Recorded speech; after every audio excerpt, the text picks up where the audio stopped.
अच्छा बेटा, मैंने अभी आपसे कहा कि HTML हाइपरटेक्स्ट मार्कअप लैंग्वेज की एब्रिविएशन है। अगर यहाँ पर देखें इस जगह के ऊपर तो आपको लिखा हुआ मिल जाएगा। सही हो गया। बाकी भी इसके अंदर लिखा हुआ है जी, मार्कअप लैंग्वेज का क्या मतलब और पेजेस क्या होते हैं, ये मैंने बातें कर ली हैं।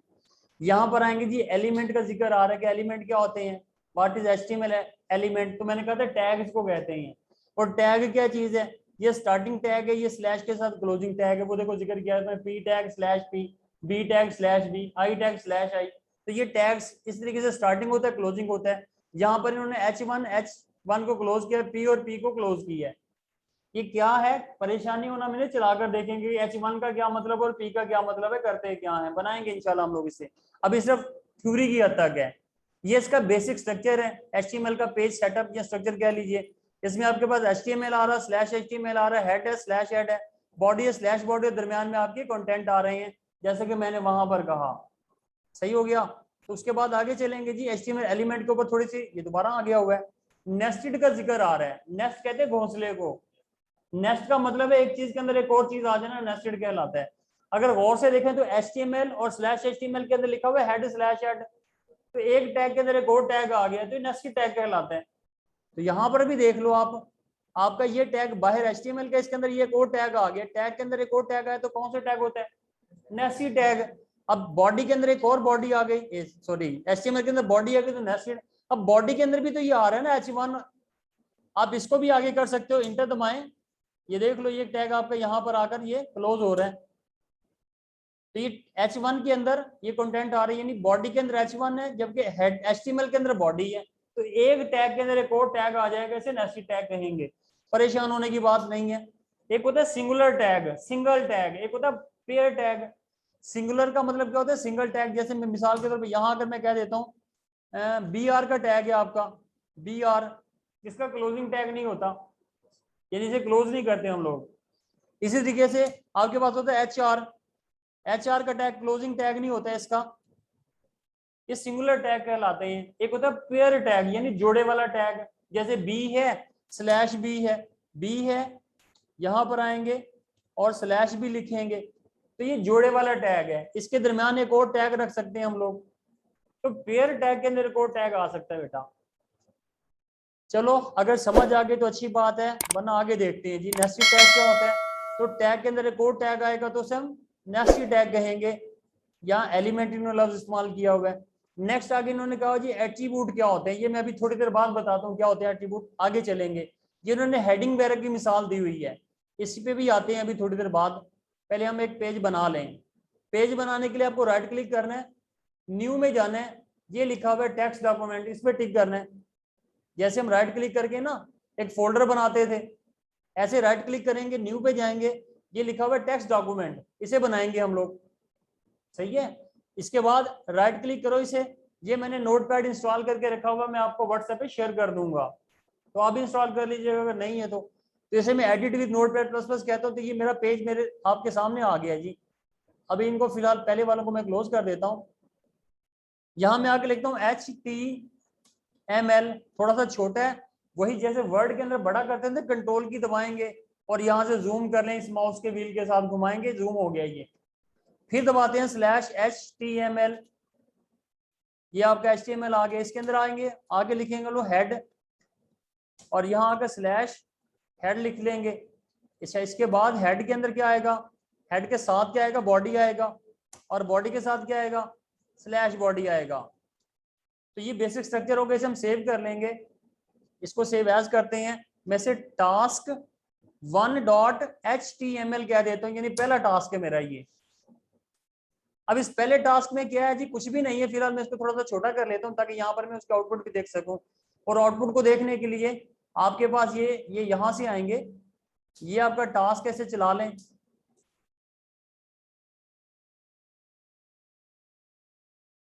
इधर देखो ये कुछ भी नहीं लिखा हुआ, इसका साइज भी मैं थोड़ा सा छोटा कर लेता हूँ। यानी एक स्क्रीन पे हमारा ये पेज आ जाएगा, दूसरी स्क्रीन पे हमारा ये कोड आ जाएगा इस जगह पर ना।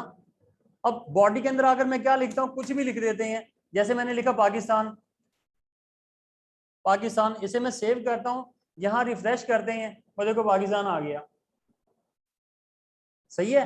आप कहते हैं रहीम यार खान लिखना है, आप इंटर दबाते हो, लिखते हो रहीम यार खान, कंट्रोल एस से सेव करेंगे, ये फाइल सेव हो गई है, यहाँ से सेव कर लें और यहाँ आके रिफ्रेश करते हैं, देखो इमरान खान भी साथ ही आ गया। उसका साइज भी मैं जरा बड़ा कर लेता हूँ, जूम करते वैसे ही, ये देखो जूम हो गया। तो यहाँ हम टेक्स्ट लिखेंगे, यहाँ उसकी आउटपुट आएगी। अब ये मैं चाहता हूँ लाइन चेंज कर लें यार इसकी, एक ही लाइन में पाकिस्तान और इमरान खान लिखा हुआ आ रहा है, तो इमरान खान को अलग लाइन में लिखना है ना, यहाँ पर लिखेंगे बी आर।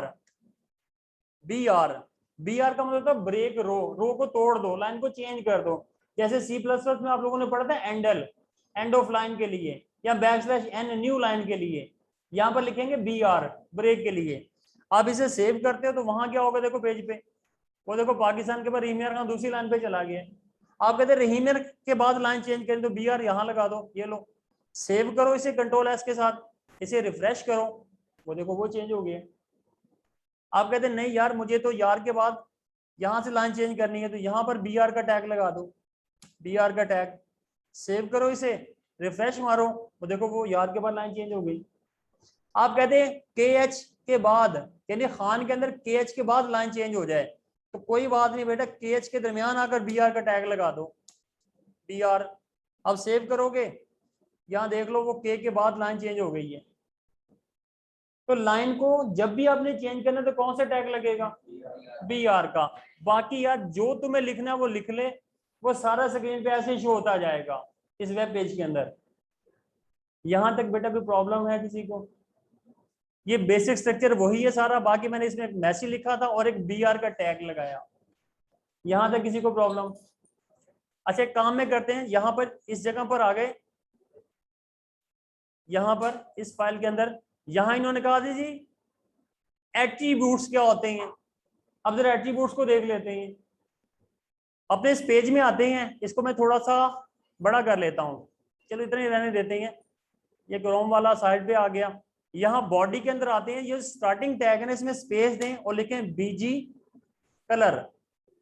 बीजी मतलब बैकग्राउंड, कलर मतलब कलर, और यहाँ डबल कोट्स में आप एक कलर का नाम देंगे, जैसे मैंने कह दिया रेड। सेव करते हो इसे, इधर आके रिफ्रेश करो, तो देखो वेब पेज का कलर रेड हो गया हुआ है। आप इसे बड़ा करके देख लो, पूरा पेज ही रेड हो गया हुआ है, देख लो ये। आप कहते नहीं ग्रीन करो इसे, तो यहाँ ग्रीन कर लेते हैं, सेव किया आपने। अब ये पूरा पेज में बड़ा करके दिखाता हूँ, ये देखो सारा ग्रीन हो गया है। आप कहते नहीं ये टेक्स्ट बैकग्राउंड तो ग्रीन ठीक है, ये टेक्स्ट का कलर भी मुझे चेंज करना है, तो आपको एक प्रॉपर्टी इस्तेमाल करनी है, टेक्स्ट इक्वल टू, यहाँ कलर में नाम दे देंगे उसका, जैसे मैं व्हाइट लिख देता हूँ कि अब टेक्स्ट व्हाइट करो। यहाँ सेव किया इसे कंट्रोल ऐसे, और देख लो टेक्स्ट व्हाइट हो गया सारा। सही है, कोई मुश्किल नहीं है, बड़ा आसान है, जो मर्जी लिखो, जैसा मर्जी कलर चेंज कर लो, वैसा हो जाएगा। आप कहते नहीं सर मुझे ये नहीं चाहिए, मुझे तस्वीर चाहिए, तो तस्वीर हमारे पास है कोई नहीं, यहाँ पर पड़ी है डेस्कटॉप पे शायद, कोई नहीं पड़ी हुई। चलो इसमें से देख लेते हैं, अगर कोई हमें तस्वीरें मिले तो इमेजेस, इसमें से देखते हैं। अब यहाँ से कोई तस्वीर मैं उठा लेता हूँ, मिसाल के तौर के ऊपर किस तस्वीर को उठाएं, चलें ये वाली उठा लेते हैं, कॉपी किया इसे। ये मेरा फोल्डर है, यहाँ पर मेरा वेब पेज पड़ा हुआ है, देखो ये टास्क 1 के नाम से, यहाँ मैं लाके पेज फीचर को पेस्ट कर लेता हूँ। अब इसका नाम तो बहुत बड़ा है, मैं इसे शॉर्ट कर लेता हूँ, P1 कर लेता हूँ जी, यानी मेरी पिक्चर 1। सही हो गया। अब आते हैं जी इस जगह पे अपने वेब पेज के ऊपर, यहाँ आके जहाँ आपने बैकग्राउंड लिखा था ना, इस जगह पे ये देखो बैकग्राउंड लिखा था, इसे मैं हटाता हूँ, बीजी कलर लिखा, यहाँ लिखेंगे बैकग्राउंड, ये देखो बैकग्राउंड लिखा, इक्वल साइन, क्या नाम रखा था, P1.jpg, यानी जेपीजी की फाइल से चलाओ। अब इस पे जब क्रोम पे क्लिक करें ना, इसे भी बड़ा कर लेते हैं, सेव करें। चलो खैर, अब वो मेरा टेक्स्ट तो नजर नहीं आ रहा है, देखो ये लिखा हुआ है और साथ पिक्चर आ रही है, थोड़ा सा जूम आउट करें, जूम इन कर लें। पिक्चर को खास बड़ी नहीं थी, इस वजह से धुंधला रिजल्ट आ रहा है, कोई और पिक्चर ले लो आप इसमें, अगर कोई मिल जाए हमें तो। यहाँ चलते हैं जी, पिक्चर्स में चलते हैं, इमेजेस के अंदर, और इसमें इंस्टा के अंदर, नहीं इसमें भी नहीं पड़ी हुई, कैटेगरीज के अंदर ये भी छोटी पिक्चर्स ही हैं, बैनर के अंदर शायद बैनर में है ही कोई नहीं, तो चलो इसके अंदर देख लेते हैं। ये मेरा ख्याल शुएब अख्तर साहब नजर आ रहे हैं, इसको कॉपी कर लेते हैं यहाँ से और अपने इस फोल्डर में आगे रखते हैं। जहां पर आपकी फाइल पड़ी हुई है। अब हो सकता है आप सवाल करेंगे सर ये फोल्डर में क्यों रख रहे हैं, वहां से क्यों नहीं चला रहे इसे, तो वहां से भी चला लेंगे बेटा। P2 में कर देता हूँ फिलहाल इसे, और यहां पर आकर मुझे कोड के अंदर क्या लिखना है अब, P2 यानी पिक्चर 2 को चलाओ। सेव किया आपने इसे, यहाँ के रिफ्रेश करते हो और देखो शेव होकर आ गया है आपके वेब पेज के पीछे। कितना लंबा कोड लिखा आपने इसके लिए, कुछ भी नहीं लिखा। स्ट्रक्चर बनाया, बॉडी का बैकग्राउंड यूज किया, वो देखो शेव वक्त नजर आ रही है, यानी पिक्चर नजर आ रही है इसके ऊपर। यानी वेब पेज अगर देखा जाए तो वेब पेज के जैसा कुछ इन्वायरमेंट बनना स्टार्ट हो गया हुआ है। तो इसके लिए हमें कोई बहुत सारे BSc या BSc MCS की तालीम होना जरूरी थी क्या? किसी को कुछ भी नहीं आता बेटा उसके लिए भी ठीक है, कोई मसला नहीं है। क्या कहते हो, यहां तक समझ आई है या नहीं समझ आई? JPG बेटा उसकी एक्सटेंशन है, उसकी टाइप है। ये जो डॉट के बाद है, जैसे वर्ड की फाइल होते हैं, वो होती है डॉट DOC, डॉक्यूमेंट। ऐसे डॉट JPG पिक्चर की फाइल की एक्सटेंशन होती है, डॉट MP3 होती है ऑडियो फाइल के लिए, होती है ना डॉट MP3। ऐसी डॉट के बाद जो 3 डिजिट आते हैं इसकी एक्सटेंशन होती है, उसकी टाइप होती है कि भी कौन सी फाइल है, वो टाइप भी बता रहे हैं साथ उसके। ऐसी डॉट PNG भी हो सकती है, पिक्चर के लिए होती है, वो BMP भी हो सकती है, गिफ भी हो सकती है, ये पिक्चर की एक्सटेंशन होती है सारी। तो जैसी मेरी फाइल है मैंने वैसी पिक्चर उस पर लगा दी एक्सटेंशन। क्या ख्याल है, समझ आया कुछ या परेशानी है? कोई कुछ नहीं है भाई, अभी तक मैंने सिर्फ और सिर्फ एक BR का टैग नया लगाया और थोड़ी सी प्रॉपर्टी यूज की है यहाँ पर, बाकी बेसिक स्ट्रक्चर चला होगा है। तो प्रॉब्लम यहाँ तक। अब नेक्स्ट आगे हमारे पास टैग आ रहा है जी हेडिंग का। H1/H1 लिखेंगे आप, इसके अंदर अब हेडिंग लिख लें। जैसे ये पाकिस्तान लिखा था ना, मैं इसी को कॉपी कर लेता हूँ, कॉपी यहाँ हेडिंग में पेस्ट कर लेते हैं, यानी हेडिंग 1 है पाकिस्तान। चलाकर देखें क्या हुआ इससे। ये आपका पेज है। अब ये पिक्चर कोई इतनी अच्छी नहीं लग रही, शेव वगैरह की वजह से यहाँ कलर वो हो गया है। मैं चाहता हूँ इसको दोबारा से ना कलर ही अप्लाई कर लें पिक्चर को हटाकर, यानी आप यहाँ से BG कलर यूज कर लेते हैं। अब BG कलर के अंदर क्या यूज करना है वो तुम्हारी मर्जी है। मेरे ख्याल से ग्रीन ही ठीक है, क्योंकि ग्रीन के ऊपर व्हाइट कलर ठीक लगता है। अब रिफ्रेश करो, ये देखो ये नॉर्मल टेक्स्ट था आपका, ये हेडिंग है। आप इसे जूम कर सकते हो, वैसे देखो जूम हो रहा है, लेकिन नॉर्मल के मुकाबले में हेडिंग थोड़ा सा बड़ी नजर आ रही है। सही है। ये हेडिंग क्यों आ गई, ये H1 के टैग की मदद से आई है। H का मतलब हेडिंग, 1 का मतलब 1 यानी हेडिंग 1। तो क्या हेडिंग 2 भी होती है? बिल्कुल होती है। आप इसे कॉपी करो, Ctrl+C से कॉपी होता है और Ctrl+V से पेस्ट होता है। इंटर दबाएं, V पेस्ट कर लो, फिर पेस्ट कर लो, फिर पेस्ट कर लो, फिर पेस्ट कर लो, फिर पेस्ट कर लो। 6 दफा मैंने कर लिया ऐसे। सेव करेंगे आप इधर आकर, ये देखो 6 दफा हेडिंग लिखी हुई आ रही है, सेम आ रही है, एक जैसी आ रही है ना। अब मैं क्या करता हूँ, पहले वाली को हेडिंग 1 रहने देता हूँ, दूसरी वाली को हेडिंग 2 कर देता हूँ, इसको हेडिंग 3 कर देते हैं, इसको हेडिंग 4 कर देते हैं, इसको हेडिंग 5 कर देते हैं, और इसको हेडिंग 6 कर देते हैं। सेव करो इसे, यहां से आके रिफ्रेश करो। अब ये देखिए पहली हेडिंग है, दूसरी है, तीसरी है, चौथी है, पांचवी है, छठी है। हेडिंग 1 सबसे बड़ी हेडिंग और हेडिंग 6 सबसे छोटी हेडिंग। तो अभी तक कितने टैग हो गए? एक तो हमारे पास है ना HTML का, हेड का और बॉडी का। इसके अलावा की मैं बात कर रहा हूँ, HTML हेड और बॉडी तो हमारा बेसिक स्ट्रक्चर में चला गया। उसके अलावा कितने टैग पढ़ लिए आपने अभी तक? वैसे 2 ही पढ़े हैं, एक BR का और दूसरा हेडिंग का, लेकिन हेडिंग के अंदर 6 टैग है। हेडिंग 1, हेडिंग 2, हेडिंग 3, यानी आगे टाइप है उसकी 6 हेडिंग है जी उसकी। 2 टैग हमने पढ़े, एक हेडिंग का और एक BR का। तो परेशानी इसमें। अच्छा बेटा, जैसे हमने ये टेक्स्ट लिखा था ना, हेडिंग की भी प्रॉपर्टीज होती हैं। इसमें हम आएंगे वैल्यू, बल्कि अलाइन, अलाइन लिखेंगे। अलाइन के अंदर हम यहाँ लिख सकते हैं सेंटर, यानी सेंटर अलाइन करो उसे। इससे क्या होगा, हमारी हेडिंग पेज के सेंटर में चली जाएगी। देखो सेंटर में आ गई है। आप हेडिंग लेफ्ट कर सकते हो, जो कि बाय डिफॉल्ट होती है। हेडिंग लेफ्ट कर सकते, राइट कर सकते हो, हेडिंग सेंटर कर सकते हो। तो देख लो सेंटर में आ गई है। मैं इसको, इस वाली को चेंज कर देता हूँ, अलाइन इक्वल टू राइट कर देता हूँ, राइट, यानी हेडिंग राइट पे चली जाए। तो अब ये देखो हेडिंग राइट पे चलेगी, मैं जूम कर लेता हूँ थोड़ा सा करीब आ जाए पेज। ये देखो ये सेंटर में है, ये राइट पर है, ये लेफ्ट पे, लेफ्ट लिखो ना लिखो वो होता ही है। क्या ख्याल है, यहां तक समझ आई है? तो हेडिंग की एक प्रॉपर्टी है अलाइन, उसे हम लेफ्ट कर सकते हैं, राइट कर सकते हैं, सेंटर कर सकते हैं। अच्छा नेक्स्ट टैग हमारे पास आ रहा है, चलो पी एच आर का टैग लगा लेते हैं। चलो पी टैग लगाएंगे, बाद में लगाते हैं एच आर को। पी टैग आ गया हमारा। P stand for paragraph. अब पैराग्राफ क्या चीज होती है, वर्ड वालों को पता है वो क्या होता है। इसमें कोई अच्छा पैराग्राफ तो नहीं बना हुआ, मैं यहां पर आता हूँ खुद से बना लेता हूँ। Equal sign R A N D rand लिखकर मैं कहता हूँ एक पैराग्राफ दे दो भाई मुझे, ये देखो पैराग्राफ मिल गया मुझे। तो ये कैसे हुआ, वर्ड वाले जो कोर्स करते हैं उनको तो पता है कैसे हुआ, लेकिन जो बच्चे नहीं कर रहे उनको नहीं पता। तो दोबारा कर देता हूँ, मैं इसे जूम करता हूँ, इस जगह पे आके लिखता हूँ equal sign R A N D rand. अब ब्रैकेट स्टार्ट करके आप एक कहते हो तो एक पैराग्राफ मिल जाएगा, दो कहेंगे तो दो मिल जाएंगे, R A N D rand करके मैंने दो कहा तो दो पैराग्राफ मिल जाएंगे। देखो जूम आउट कर लें इसे, तो ये देख लो ये पहला पैराग्राफ था, ये दूसरा था, फिर ये दो पैराग्राफ मैंने बनाए। तो जितने बनाने बना लो, पर मुझे एक ही चाहिए फिलहाल। कॉपी कर लो इसे, कंट्रोल सी से कॉपी, कंट्रोल वी से पेस्ट।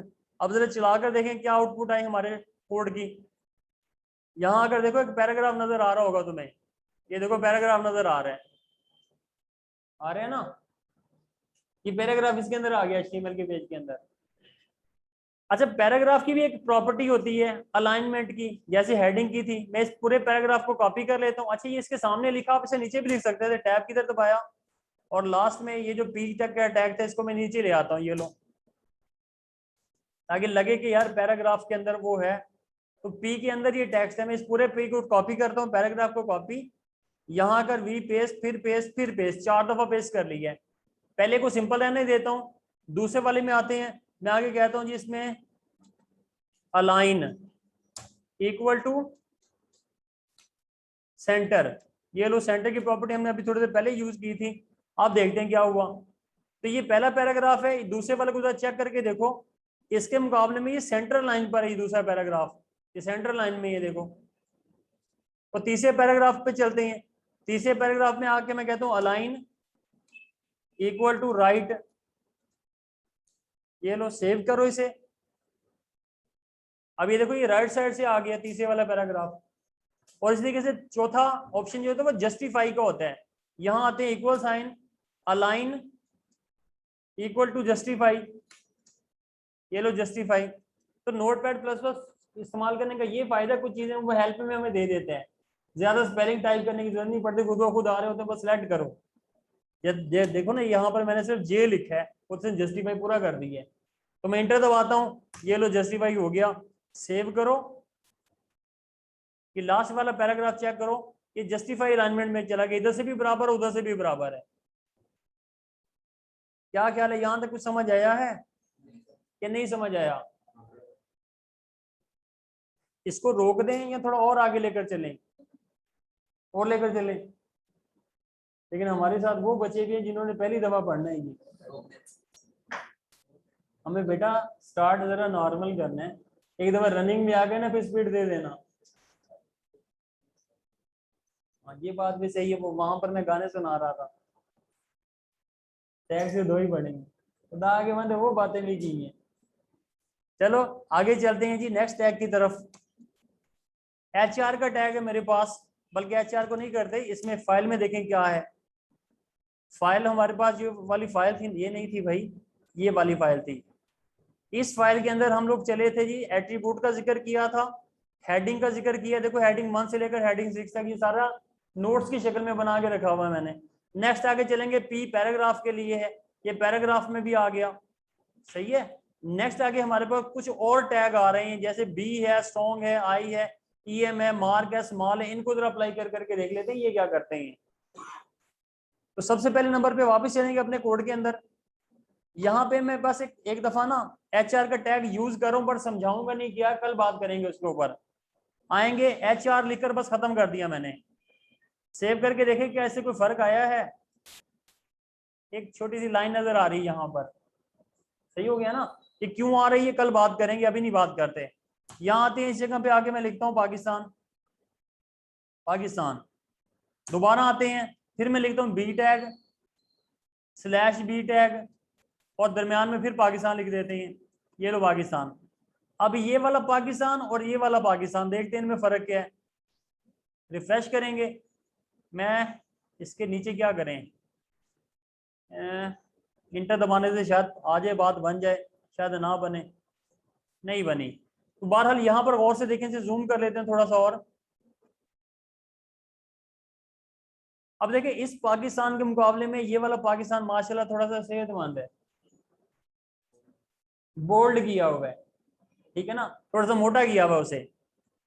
तो बी टैग, अच्छा इसको ना लाइन चेंज कर लेते हैं, यहाँ अगर बी आर का टैग लगा लें ताकि वो अलग लाइन पे नजर आए, यहाँ पर भी बी आर का टैग लगा दें ताकि वो अलग लाइन पे नजर आए।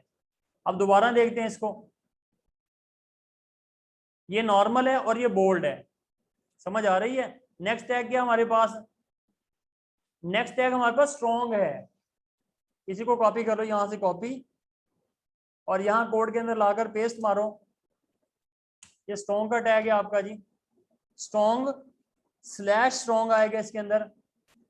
स्ट्रॉन्ग का क्या मतलब होता है, ये भी बोल्ड ही होता है, ऑलमोस्ट बोल्ड ही करेगा ये भी। तो ये देखो ये बोल्ड था, ये स्ट्रॉन्ग से भी वही हो गया।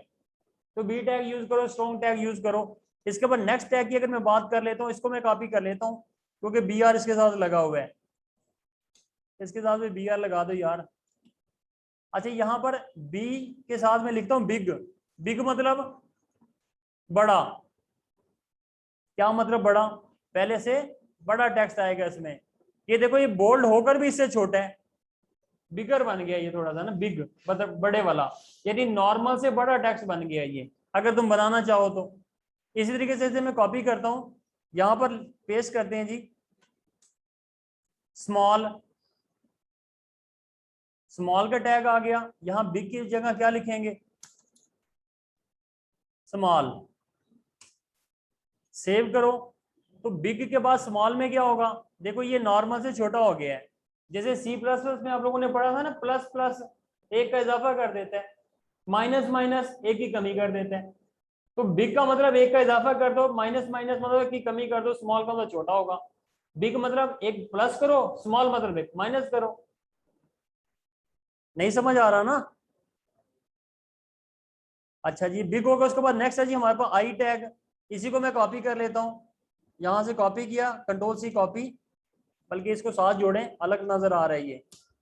पेस्ट किया, इस जगह पर मैं आई का टैग लगा देता हूँ। I stand for italic. भाई अटैलिक का क्या मतलब होता है, अटैलियन को स्टाइल होगा भाई, अल्फाज थोड़े से तिरछे कर देता है वो, यानी नॉर्मल से थोड़े टेढ़े हो जाते हैं यहाँ पर। अच्छा इटालिक के बाद ईएम का टैग है, ईएम का टैग भी इटालिक के जैसे काम करता है। जैसे मैंने कॉपी किया ना, तो यहां पर आप ईएम लिख लीजिए। ईएम एम्फिसाइज के लिए इस्तेमाल किया जा रहा होता है ये, तो ये भी वैसे ही काम करेगा जैसे इटालिक काम कर रहा है। कहाँ गया, ये देख लो, जैसे बोल्ड और स्ट्रॉन्ग, इसी तरीके से बेटा आई टैग और ईएम टैग है। नेक्स्ट टैग हमारे पास मार्क है। मार्क का क्या काम होता है, इसको मैं कॉपी पेस्ट कर लेता हूं पहले। मार्क का मुराद होता है वो, मार्क का भी यानी जैसे हाईलाइट नहीं होता, और यहां पर स्लैश मार्क लिखेंगे। सेव करो इसे, ये देख लो ये जैसे सिलेक्टेड नहीं होता, हाईलाइट किया हुआ होता है। अब इस तरीके से यहां से फर्ज करो किसी पैराग्राफ को करना चाहते हो, पैराग्राफ में आ जाए। मिसाल के तौर पे ये गैलरी लिखा हुआ है ना, इससे पहले मार्क लिख देते हैं और इसके बाद आकर स्लैश मार्क लिख देते हैं। तो देखो पैराग्राफ के अंदर से वो हाईलाइटेड हो जाएगा। इसको मैं जूम आउट कर लेता हूँ, वो देखो। इस तरीके से आप किसी को बोल्ड करना चाहते हो, जैसे ये इंसर्ट वाला है ना, बी का टैग लगाओ, इसके बाद बी का टैग क्लोज कर दो, स्लैश बी टैग। तो कहने की बात है कि एक टैग के अंदर कहीं पर भी दूसरा टैग यूज किया जाता है, देखो ये बोल्ड हो गया। समझ आ गई यहां तक या नहीं समझ आया। स्मॉल और बिग मैंने समझा दिया, उसके बाद डेल आ रहा है मतलब डिलीट का ऑप्शन। इसी को मैं कॉपी कर लेता हूँ, बल्कि कॉपी नहीं करता, यहाँ पर आता हूँ इस वाले लास्ट वाले को ना, यहाँ लिखते हैं डेल, और यहाँ पर आकर स्लैश डेल कर देते हैं, स्लैश डेल। मतलब ऐसे लगेगा जैसे डिलीट किया हुआ है। जैसे वर्ड के अंदर आप लोगों ने पढ़ा था स्ट्राइक थ्रू, याद करो, देखो स्ट्राइक थ्रू बड़ा करके दिखाते हैं थोड़ा सा, ये देखो, ये जैसे डिलीट की लाइन लगाई होती है ना, काटा हुआ होता है, तो वर्ड के अंदर आप लोगों को मैंने स्ट्राइक थ्रू का ऑप्शन समझाया था, ये वही काम हो रहा है जी। ठीक हो गया। उसके बाद सबस्क्रिप्ट और सुपरस्क्रिप्ट का जिक्र कर लेते हैं। ये भी हम लोगों ने वर्ड में पढ़ा था, लेकिन मैं बना कर देता हूं जी। 10x⁵ plus 20 x⁴ minus 8 x⁵। अब इसे सेव करके देखें क्या मतलब है इसका। अभी देखो ऐसे लगता है ना जैसे 10x⁵ लिखा हुआ है, x⁵ लग रहा है, ये पावर शावर नहीं लग रहा, ये तो ज़रब लग रहा है, जैसे 10 × 5 किया हुआ है। अगर आप इसे पावर बनाना चाहते हैं तो यहां पर आएंगे, हम लिखेंगे SUP सुपरस्क्रिप्ट और /SUP सुपरस्क्रिप्ट, क्लोज करो इसे, ये देख लो ये पावर की फॉर्म बन गया हुआ है। अब इस 4 को पावर बनाना तो क्या करेंगे, इससे पहले आएंगे SUP और इसके बाद आएंगे /SUP यानी सुपरस्क्रिप्ट। अब इसे सेव करके देखें, कंट्रोल है, सेव किया, रिफ्रेश करते हैं, अब देखो ये पावर लग रहा है। इस 3 को बनाना तो क्या करेंगे, वही काम करेंगे, SUP और /SUP यानी पावर बनाओ, सुपरस्क्रिप्ट बनाओ। तो SUP किसके लिए होता है, सुपरस्क्रिप्ट के लिए, पावर बनाने के लिए। इसी तरीके से आप लोगों ने कहीं पढ़ा होगा, जैसे मैं BR का टैग लगा दूं, इसके बाद BR का टैग आ गया और यहां आप आगे लिखेंगे H2O, चलाकर देखें क्या हुआ इससे। ये H2O देखा हुआ है कहीं पर आपने, ये नहीं देखा हुआ, इसके जैसे देखा हुआ है। पानी का फार्मूला क्या 2 ऐसे ही होता है, 2 ऐसे नहीं होता, तो 2 कैसे होता है फिर, नीचे होता है। तो नीचे अगर उसे लेकर जाना तो इसके लिए हम लिखेंगे SUB सबस्क्रिप्ट और बाद में लिखेंगे /SUB सबस्क्रिप्ट। सेव करो इसे, रिफ्रेश करो इसे, ऐसे होता है ना। कुछ समझ आई है उसामा, क्या कहते हो, चलने दो और हाँ रोक ले, मतलब यही ना हो गया यार, पहले दिन हो बच्चे कहेंगे यार भागो दफा करो, पर ये कर क्या रहे हैं, बोले जा रहे हैं बोले जा रहे हैं, थका दिया हमें बिता बिता के। इसको स्टोर कर लेता हूँ बेटा।